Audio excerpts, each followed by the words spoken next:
keluarga Al-Kadzimi, Al-Bukhari, Al-Husaini, dan sah menjadi sayyid internasional.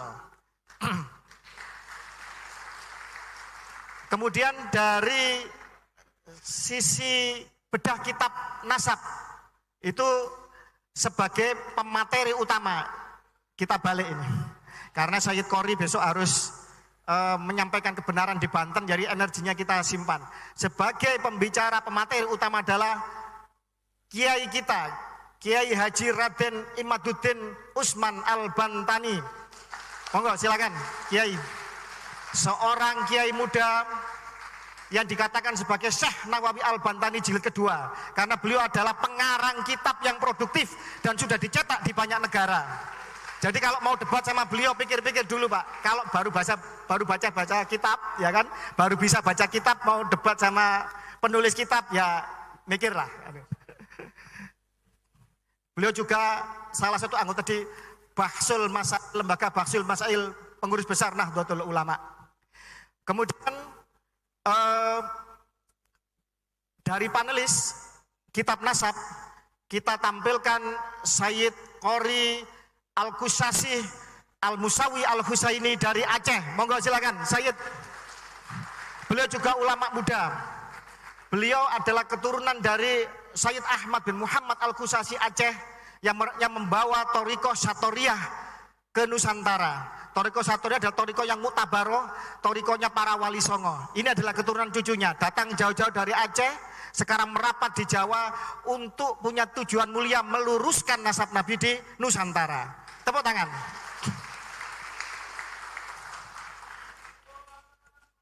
Wow, maksudnya karena kursinya kurang, saya tampilkan satu pakar genetik, nanti ketika bagian genetik menyampaikan gantian untuk di podium. Karena ada pakar genetik di tim pengarah, saya panggil kakang mas saya Dr. Sugeng Sugiharto.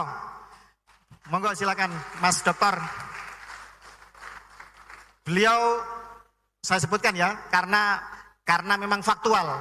Beliau bekerja aktif peneliti juga di Badan Riset Inovasi Nasional. Beliau nanti membawa 3 kompatriotnya.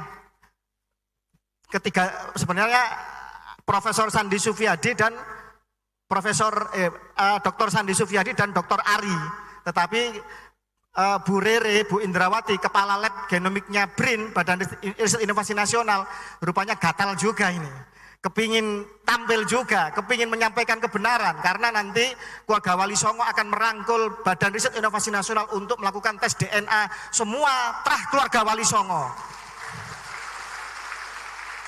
Kita akan terbuka dan jujur, apakah benar Wali Songo keturunan lurus ke Nabi Muhammad SAW, ataukah sesuai dengan yang dikatakan beberapa pakar adalah dari Cina atau Campa, ataukah bagaimana? Nanti akan kita kaji bersama. Wali Songo tampil dan bangkit setelah sekian lama tidak mau bicara nasab.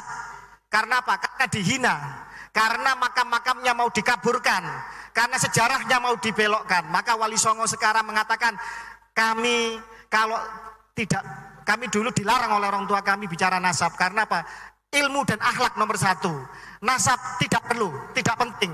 Karena memalukan punya nasab mulia kalau kapasitasnya tidak mumpuni. Tapi kemudian karena ada penghinaan, pengaburan sejarah, sehingga Wali Songo bangkit, dan alhamdulillah sudah buka kitab nasab, diakui oleh Nakobah Internasional. Yang kedua, isbatnya keluar, isbat syahadah nasab dari Nakobah Internasional, mengaku keturunan Nabi itu harus diakui oleh keluarga besarnya. Kalau ngaku keturunan As-Samarqandi berarti harus diakui dari negara Uzbekistan. Kalau mengaku keturunan dari Al-Maghribi diakui dari negara Maghribi, Maroko dan sekitarnya. Tidak ada Al-Yamani. Dan tidak bisa mengaku keturunan Nabi Muhammad hanya distempel di Jakarta, Pak. Tidak bisa. Itu penipuan itu. Baik, terima kasih. Monggo Profesor Andar Gonggong.